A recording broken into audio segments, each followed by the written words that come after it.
Cette semaine, j'ai fait 3 500 $ sur les marchés financiers en tradant uniquement le S&P 500. Dans cette vidéo, je vais vous montrer exactement les trades que j'ai pu prendre cette semaine, comment le contexte géopolitique a influencé ma lecture du marché, et surtout, ce que ça m'a appris sur ma façon de trader lorsque les marchés sont extrêmement volatiles. Avant de vous parler de mes trades, il faut bien comprendre dans quel environnement on a évolué cette semaine. Les tensions cette semaine au Moyen-Orient ont créé ce qu'on appelle un sentiment de risk-off sur les marchés financiers. Concrètement, les institutionnels réduisent leur taille de position sur le marché, notamment sur le S&P 500, ce qui crée des signaux beaucoup plus nerveux, beaucoup plus volatiles et possiblement des mèches qui viendront exécuter vos stop-loss ou vos TP. C'est à ce moment-là précis que beaucoup de traders retail paniquent. Certains overtrade, d'autres ont peur du marché, sont tétanisés et coupent totalement leur position. Personnellement, j'ai fait quelque chose de très simple. J'ai regardé si la tendance de fond avait changé. La réponse était claire sur mes graphiques et c'est là où j'ai compris que cette semaine allait être extrêmement intéressante. On se retrouve donc pour le premier trade de la semaine. On est le lundi 23 mars et là, tout simplement, on va analyser notre structure. On est sur une structure qui est complètement baissière. On le voit ici. On a une théorie de dos qui est baissière avec des lows qui sont de plus en plus low juste ici et des highs de plus en plus low aussi. Assez simple à ce niveau-là. Je suis complètement baissier. Les derniers chandeliers japonais me montrent clairement une forte pression vendeuse à ce niveau-là. On vient de casser le dernier low juste ici. Hop.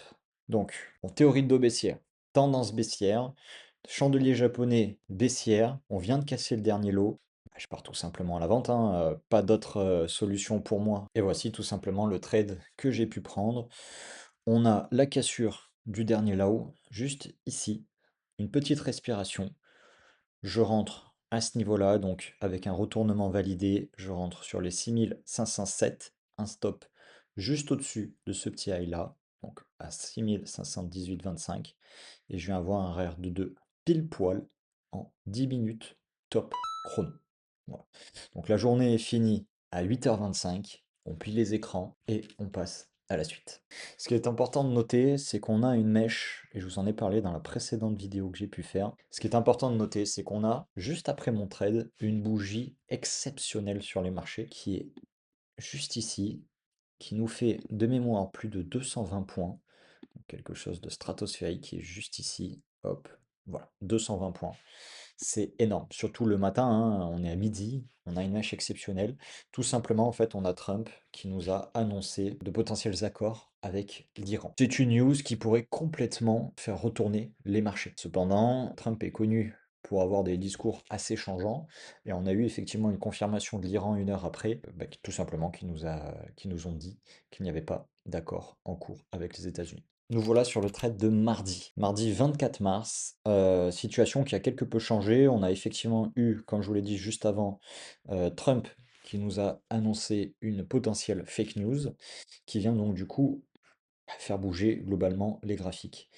Hormis cette bougie énorme ici, si on regarde d'un peu plus loin, on est toujours sur une structure qui est potentiellement baissière. On a effectivement eu un petit rebond, donc on a eu bien cette descente ici, on a eu cette grande mèche là qui vient. Cependant, si on regarde la structure juste après, on est clairement sur un volume qui est baissier. Fondamentalement parlant, en plus de ça, pas vraiment convaincu par le discours de Trump. Pour moi, on continue dans ce flux risk-off. Dans ce cas-là, je vais chercher de la vente. Qu'est-ce qui se passe? On arrive du coup ici sur la bougie de 8 heures. Effectivement, à 8 heures, j'ai une contre-indication sur mon chandelier japonais. J'ai une belle relance acheteuse juste ici. Je reste quand même persuadé qu'on va partir sur une vente, donc je décide de vendre le marché, et c'est ce qu'on va voir juste ici. Après ce rallye haussier de presque 1h30, hein, donc qui a commencé à 6h30 et qui a fini à 8h15, pratiquement pas de bougie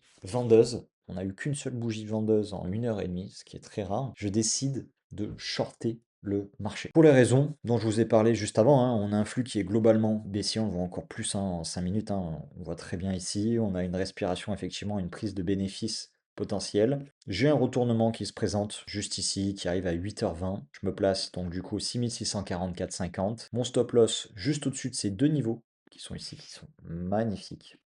Hop.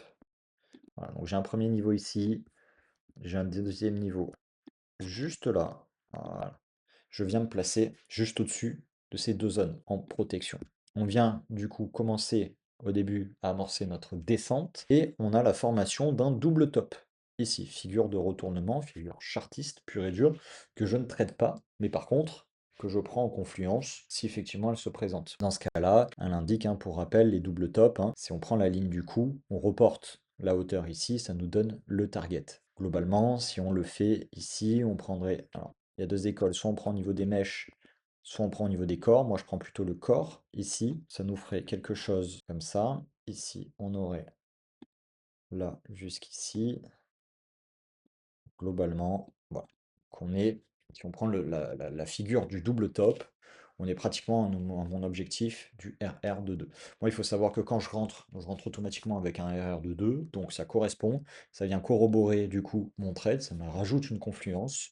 Et effectivement, on peut voir que le marché est venu détruire ces lignes de coups sans aucun problème, pour ensuite venir chercher mon TP à 9h30 et continuer sa chute par la suite. Donc, à ce niveau-là, RR de 2, donc plus 1000 $ pour mardi. On est déjà à plus 2000 $ sur 2 jours. Déjà le troisième trade de la semaine, les amis. On y vient, on est du coup mercredi 25 mars. Quelle configuration on peut avoir? On voit qu'on est dans un espèce de range, si on peut appeler ça comme ça, un petit bloc où effectivement le marché s'est contracté suite à l'annonce de Trump de lundi. Hop, juste ici. On voit qu'on est venu taper ici les highs, plus bas, revenu sur les 50% du range, plus bas, et on oscille dedans. Pour moi, c'est honnêtement mon trade le plus risqué de la semaine. À ce niveau-là, on est clairement sur une... Ouais, j'ai joué en fait tout simplement le retour sur les 50% ici.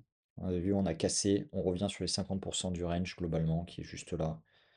Hop, hop, si on tire ici, je le mets là, très bien. Alors, on a les 50% ici. Je vois que ça revient, qu'on réintègre. Je me dis, on va aller chercher le haut du range. Voilà, il n'y avait pas d'attente, il n'y avait pas de news majeure. On n'avait pas plus d'infos au niveau de la guerre. Je me suis dit, on va continuer à stagner à ce niveau-là. En 5 minutes, on va voir du coup ce que ça a pu donner. Comme je vous ai dit, j'attends mon petit retournement. J'ai un retournement qui se présente aussi à 8h05. J'ai pas pu prendre ici 7h35. Vous savez, c'est en dehors de mes périodes de trading. Du coup, petit retournement à 8h05. Je rentre du coup sur cette bougie-là impulsive. On vient toucher le 0,38% du range, que je ne traite pas, ça par contre. On est venu après descendre pour réaprès attaquer mon RR de 2 en flèche complet. Donc le plan s'est bien passé. On a fait un gain supplémentaire de 1000 $. On continue la semaine avec plus 3000 pour l'instant. Jeudi 26 mars, même configuration graphique. On est cette fois sur le bas de mon range. On achète les supports et on vend les résistances. Pour moi, on est sur une petite zone. Je me dis, bah, pourquoi pas aller tenter un achat. Même si, effectivement, on le voit après coup, on a quand même une force comparée aux séances d'avant très baissière ici, hein. Là, on le voyait qu'on était poussé sur quelque chose de haussier. On le voit ici, hein. Là, on était porté de ce côté-ci. Bon, là, on est dans l'autre sens. C'est un contre-tendance. J'aime pas beaucoup ça. Je l'ai pris. Et de toute façon, ici, on vous montre que du vrai. On vous montre aussi des pertes. Et bah, c'est une perte, hein, vous le voyez. De toute façon, tout est affiché. Il n'y a pas de tromperie. Donc, je suis rentré. D'ailleurs, c'était une perte assez rapide, hein. Pas trop eu le temps de souffrir. Je suis rentré bas de range. Juste ici, j'ai eu un retournement qui arrivait avec des belles bougies. En plus de ça, les bougies étaient quand même puissantes, ce qui généralement me conforte dans mon idée. Je viens me protéger juste en dessous de ce lot-là. On est plutôt bien. Je viens target le RR de 2 qui vient globalement arriver sur les hauts ici. Je suis assez à l'aise et bah, je me fais stopper. Voilà. Donc je suis sur une perte de 500 $ sur ce trade-là, ce qui nous fait diminuer notre solde à plus 2500 $ pour la semaine. Et enfin, on arrive sur le dernier trade de la semaine, qui pour moi est potentiellement le plus beau, le plus gros aussi, qui aurait pu être très très sympa. Donc comme je vous l'ai dit, moi je m'arrête au RR de 2, mais il avait un potentiel de RR de 11,5, ce trade-là, pour un target avec une zone très précise que je vais vous montrer en daily. C'est juste ici. Le précédent plus haut que le S&P a pu faire juste avant le crash qui est ici, donc d'avril.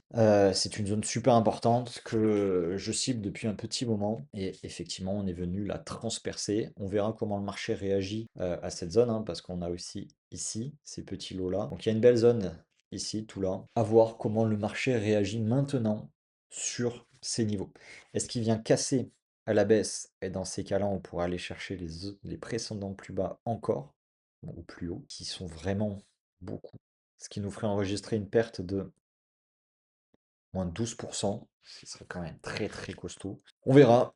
Je suis pas Madame Irma, je sais pas, j'ai pas de boule de cristal, j'analyse ce que je vois et en temps réel. Là, en l'occurrence, j'avais ce target-là et force est de constater qu'on est venu le chercher. En 1 heure, qu'est-ce qui se passe? Je vous rappelle que la veille, on est venu exploser mon range juste ici. Je m'étais pris une petite perte parce que j'étais à contre-tendance. Quand j'ouvre le flux, tout simplement, on continue hein, sur notre flux ici.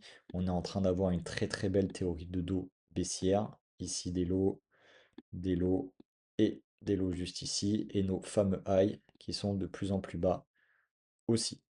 Voilà. Dans ce cas-là, bah, j'ai pas envie de faire la même erreur que la veille. J'ai pas du tout envie de shorter le marché. On a une petite respiration acheteuse qui est ici, mais on le voit, la puissance des bougies à la taille, les bougies sont très faibles. On le voit ici, bon, on a juste eu un spike énorme ici. Il faut savoir en plus de ça qu'on est sur un fin de mois, fin de trimestre, donc on a du rebalancing. Le rebalancing, c'est tout simplement lorsque les institutions vont avoir des écarts au niveau de leurs actifs dans leur portefeuille, des écarts qui sont normalement pas ce dont ils souhaitent. Exemple très concret, ils veulent être exposés à 100 000 $ sur l'or et à 50 000 sur le S&P. Fin de trimestre, ils arrivent et ils sont à plus 110 sur l'or et à moins 10, donc à 40 000 $ sur le S&P. Qu'est-ce qu'ils font tout simplement? Ils vont vendre 10 000 $ d'or et donc pour revenir à 100 000 et rajouter l'écart sur le S&P 500 pour revenir à leur cible qui était 100 000 d'or et 50K de S&P. C'est le rebalancing, c'est ce qui fait du coup qu'on a des mouvements très particuliers. On peut avoir des mèches effectivement importantes qui arrivent de nulle part, ça accumulé avec de fortes tensions sur le marché, c'est pour ça qu'il faut être très prudent. Globalement sur ce trade, comme je vous ai dit, je vois une puissance acheteuse très faible. La dernière bougie me montre clairement un retournement, hein. On a un marteau qui est magnifique ici. Absolument pas envie d'acheter dans ces conditions. Je descends du coup sur mon 5 minutes. On a quelque chose qui se reforme, hein. On a un trade ici, juste là, à 7h25, qui aurait pu être magnifique, hein. Qui aurait pu être magnifique, mais c'est pas celui que je vous ai pris. C'est pas celui que j'ai pu prendre, effectivement. On a amorcé toute la descente. Moi, celui que j'ai pris exactement, pas de bullshit ici. Alors, c'est un peu plus bas. J'ai pris exactement ce trade-là, donc je me suis mis ici. J'ai eu chaud, très chaud aux fesses parce que je me suis pas fait stop pour quelques points, vu que j'étais à 153,50 ici. Donc vraiment rien du tout, hein. La mèche de 9h est venue à 51,75 et j'étais à 53,50. J'ai eu très chaud. Il faut savoir que les heures d'ouverture, donc 15h30 et 9h, c'est des heures extrêmement volatiles. C'est à ce moment-là, en fait, les bougies 5 minutes d'ouverture, c'est des bougies d'irrationalité. Il va y avoir l'ensemble des ordres qui ont été émises, qui vont être déployés sur le marché. On va avoir des spikes au niveau du prix. Donc, faire très attention. Moi, comme d'habitude, je me suis placé sur un R de 2, juste ici. Donc, trade beaucoup moins sexy, effectivement.